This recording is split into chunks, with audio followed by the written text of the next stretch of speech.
예수님께서 부활하신 후에 제자들에게 나타나신 장면입니다. 앞에 이제 내용들을 쭉 보면 핵심은 그거예요. 제자들이 부활하신 예수님이 오셨을 때 놀라고 무서워하고 두려워하고 의심을 가졌다라는 거예요. 혼령이 나타난 줄 알았어요. 당시에 이제 문화에서는 한국 사람들도 아마 잘 알 거예요. 사람이 죽으면 그 영혼이 죽은 육체에 들어가려고 3일 동안 이렇게 계속 시도를 하는데 4일째가 되면 이제 몸이 많이 상하니까 이제 영혼이 들어가지 못하고 다른 곳으로 간다라는 유대 문화에도 그런 게 있었어요. 그래서 예수님의 혼령이 육체로 들어가려고 말려고 이렇게 하고 있는 부활이 3일째였으니까 그래서 그 혼령이 나타난 줄 알았어요. 그러니까 예수님도 죽은 나사로의 사람들이 와가지고 와서 살려달라고 할 때 하루를 더 지체하셨잖아요. 4일째 가셨어요.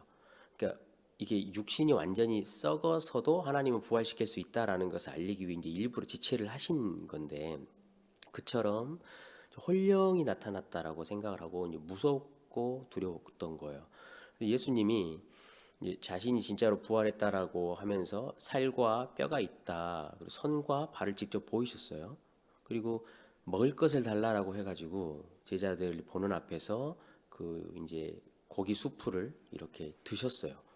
그런데도 제자들이 이렇게 성경이 기록해요. 아직 믿지 못하고 두려워하고 놀라워한다이라고 이제 기록이 돼 있어요. 참 신기한 일이죠. 왜냐하면 구약 성경을 이제 제자들이 알 거 아니에요. 거기는 죽은 사람이 부활한 이야기가 너무 많이 기록돼 있어요. 심지어 선지자들도 사람이 죽었다가 무덤에서 살려내는 일을 제자들 알고 있거든요. 그리고 예수님과 공생에 있으면서도 예수님이 죽은 아이들을 살려내는 것을 많이 봤어요. 근데 왜 정작 예수님이 죽음에서 돌아오는 것은 믿지 못했을까? 그 당시에 이 메시아에 대한 관점이 완전히 달랐던 거예요. 메시아는 죽을 수 없는 존재예요. 근데 메시아라는 예수가 죽었잖아요. 그러니까 이미 예수님을 메시아라고 생각을 하지 않았던 거죠. 그러니까 자신들이 당시에 가지고 있었던 논리와 이성적인 합리성 이런 것 때문에 예수님의 부활을 믿을 수가 없었어요. 그러니까 자기들이 생각하는 것과는 완전히 맞지 않았으니까. 그래서 이제 오늘 본문은 이런 제자들에게 도대체 그러면 어떻게 믿음을 줄 수 있는가? 이제 그 이야기 하나 하고요. 두 번째는 이런 제자들에게 믿음을 주셔서 예수님이 도대체 무엇을 하시려고 하시는가라는 이야기 두 가지가 오늘 본문에 기록되어 있어요. 부활한 이후에 믿음이 약한 당시의 제자들의 모습을 보면 부활한 이후를 살고 있는 우리와 같이 연약한 믿음을 가진 성도들에게도 도움이 되는 오늘의 말씀이지요. 말씀을 좀 같이 들어보려고 합니다. 핵심은 그거잖아요, 여러분. 보고 만진다고 해서 믿음이 생기는 건 아니에요. 그러니까 제 큰 처남이 계시는데요. 좀 늦게 결혼을 하셨어요. 근데 처남댁이 예수님을 믿고 믿지 않는 가정에 오신 건데 자기 남편이니까 교회로 인도해서 복음을 듣게 하고 싶어요. 근데 뭐 갈 리가 없죠. 평생을 뭐 믿질 않았으니까. 그래서 이제 자꾸 이제 와이프가 이야기를 하니까 이제 약속을 한 거예요. 애가 이제 늦깎이 결혼을 좀 하셨으니까 애가 안 생겼어요. 계속 나이가 드실 때까지. 그럼 내가 그러면 애를 주시면 그 하나님이 있는 거 알고 내가 교회 갈게 그랬어요. 근데 여러분 어떻게 됐을까요? 애를 주셨어요. 그러면 처남이 교회 갔을까요? 처음에 한 2번 갔어요. 안 가요. 당신은 약속을 안 지키냐? 분명히 자식을 주시면 간다고 그래 자식 주셨잖냐? 그러니까는 아니 그렇지. 그걸 한참을 또 이렇게 옆에서 이야기를 하니까 또 하나 조건을 내거는 거예요.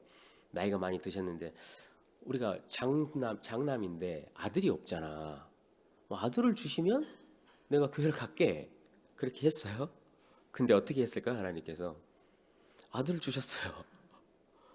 그러면 이제 순서가, 아니 여러분 너무 명확하지 않나요? 거의 자판기 수준 아닙니까? 누르는 대로 나오잖아요 지금. 근데 안 갔어요. 교회를 안 가고. 그러니까 보고 만진다고 해서, 그걸 직접 우리가 그렇게 한다고 해서 믿음이 생기는 건 아니에요. 어떻게, 그래서 오늘 본문을 보면 여러분 이렇게 돼 있잖아요. 예수님이 믿음을 주실 때는 성경과 예수 그리스도의 고난 받으심과 예수 그리스도의 부활하심을 들어야 하는 거예요.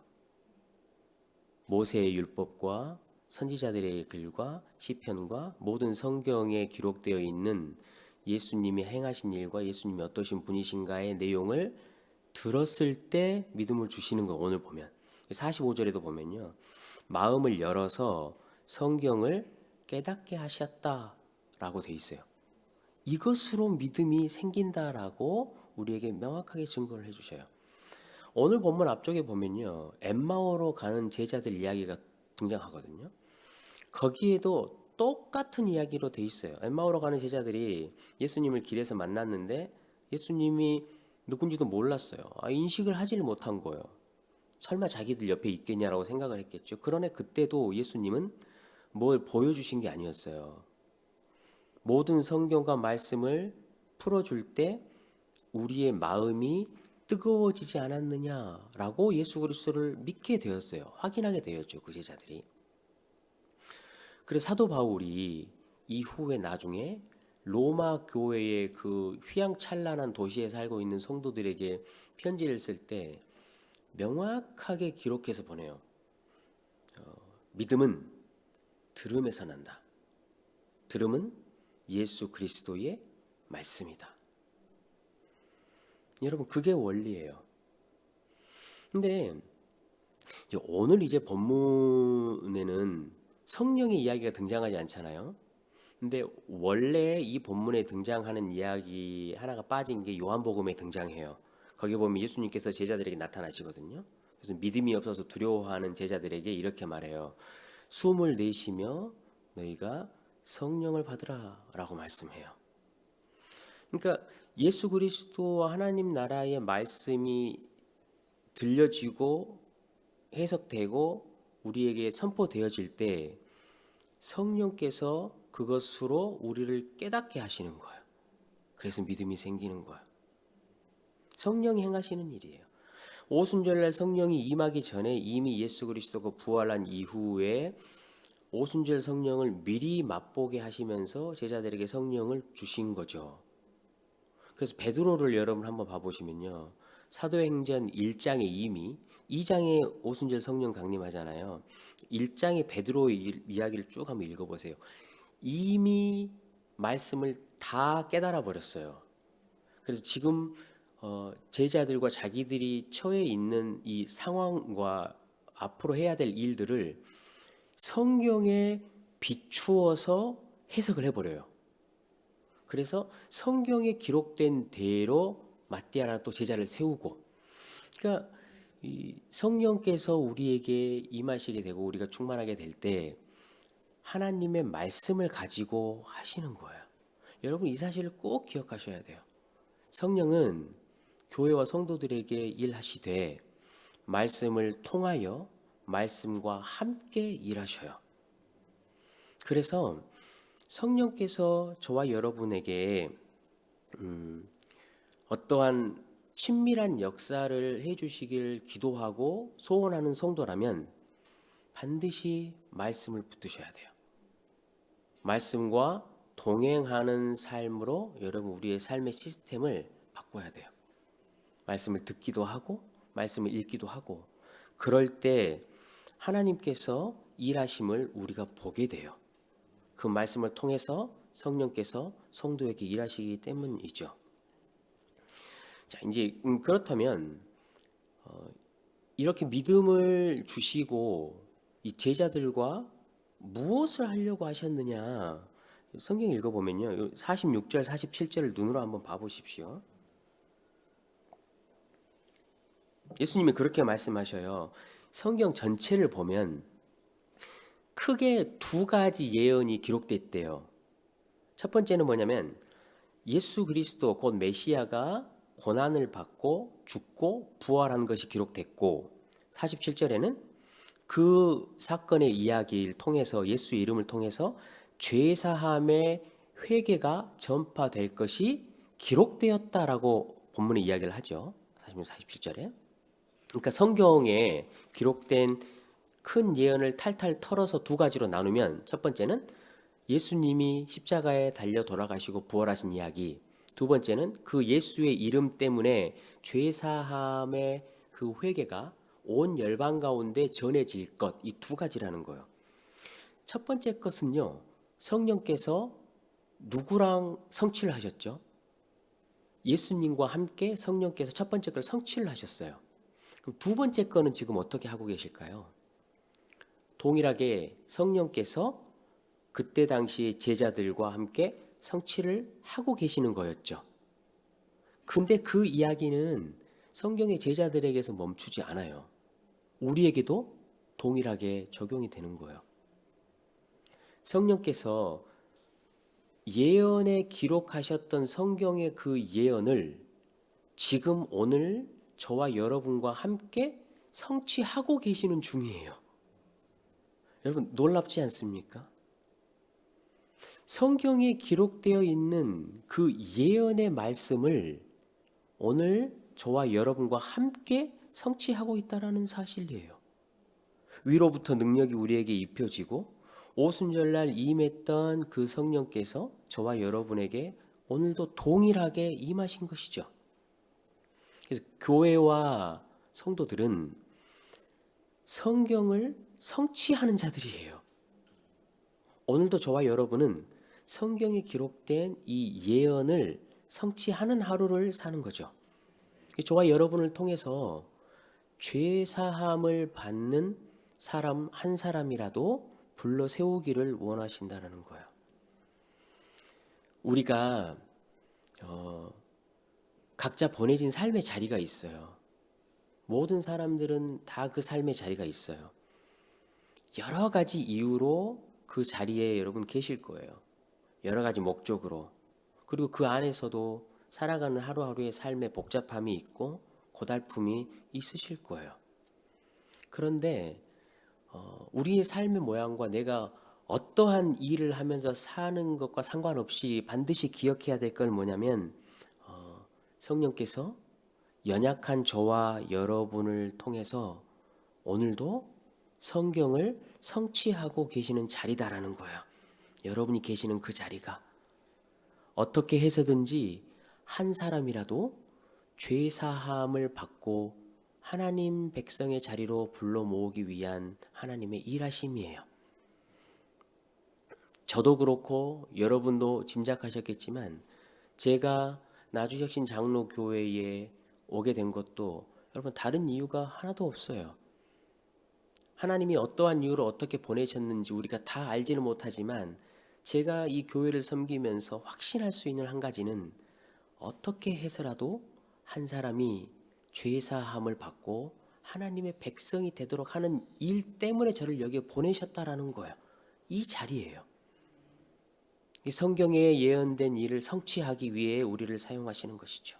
성도 여러분, 여러분의 가정과 직장과 학교, 지금 계시는 자리를 잘 지켜주십시오.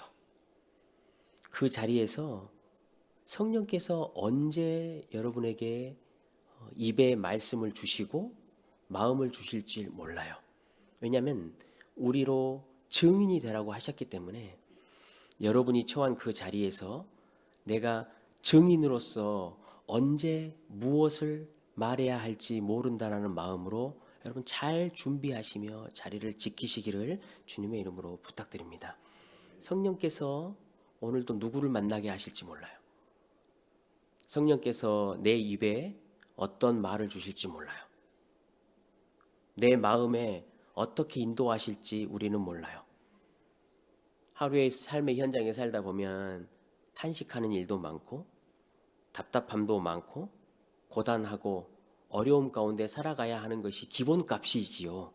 그렇지만 여러분, 그럴 때 성령께서 우리를 위해 함께 기도하고 계시고 우리를 응원하고 계셔요.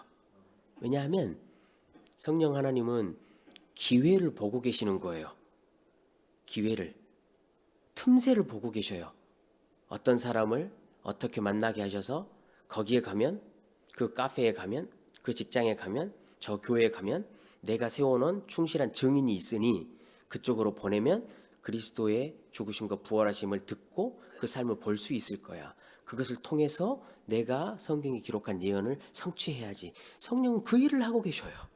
여러분, 그 일에 귀하게 사용되시는 여러분 되시길 주님의 이름으로 간절히 축원합니다. 위로부터 능력을 우리에게 부어주시기를 오늘 하루도 축원하고 기도합니다. 성령께서 우리의 마음을 여시고 저와 여러분에게 말씀을 충만하게 해주실 줄로 믿습니다. 그래서 여러분, 하나님 나라의 그 신비로움을 오늘 하루도 좀 맛보셨으면 좋겠어요. 그 신비로움이라는 게 다른 게 아니고요. 여러분, 이런 거예요. 2000년 전에 보이지도 않고 경험하지도 못했던 예수님을 우리가 믿음으로 보잖아요. 그리고 앞으로 오시고 계시는 예수님과 하나님 나라가 있고 영광이 있다는데 우리는 그거 한 번도 보지도 못했어요. 근데 그것을 우리는 소망으로 보잖아요. 보지도 못한 예수님, 그리고 보이지도 않는 그 하나님의 나라, 이 두 가지가 오늘을 사는 저와 여러분에게 영향을 미친다라는 거예요. 그래서 오늘 안식이 되고, 오늘 소망이 생기고, 오늘 이웃 사람들을 사랑할 수 있다라는 거예요. 여러분, 정말 신비롭지 않습니까? 한 번도 보지 못한 하나님의 나라 때문에 오늘을 살아갈 힘이 생긴다라는 게, 그 은혜를 오늘 하루 맛보시기를 주님의 이름으로 축원합니다. 성경에 기록된 구원의 그 예언을 성취하는 귀한 오늘 하루 도구가 되시기를 주님의 이름으로 다시 한번 축복합니다.